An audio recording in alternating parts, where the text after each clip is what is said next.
What motivated you to start Playboy Enterprise, and did you ever expect it to become as infamous as it was? Well, I was at a low point in my life and missed all that I had been in high school. I wanted to do something to make me feel like I did back in school, and that's when I got the idea to make Playboy.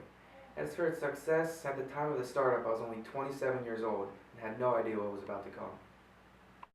Playboy was very controversial when it started to hit the shelves. Can you tell me a little bit about that? Yeah, well, the beginning of the 50s was a very controversial time.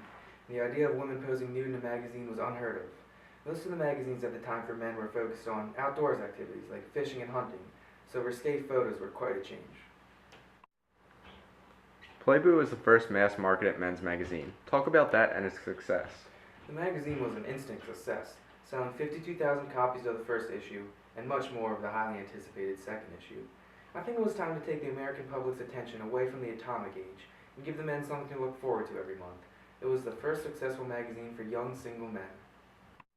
What effects do you think Playboy had on the culture in the 1950s?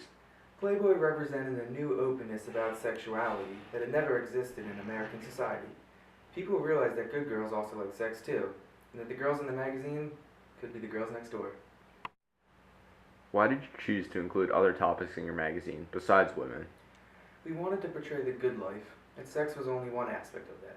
By talking about cars, clothes, and other consumer goods of the 50s, we were able to embody the whole time period. Did you have a philosophy for Playboy? Yeah, sure, but it wasn't just restricted to sex and sexual freedom. I wanted to make a change throughout society. I strongly supported civil rights, and I never discriminated in my club or television shows.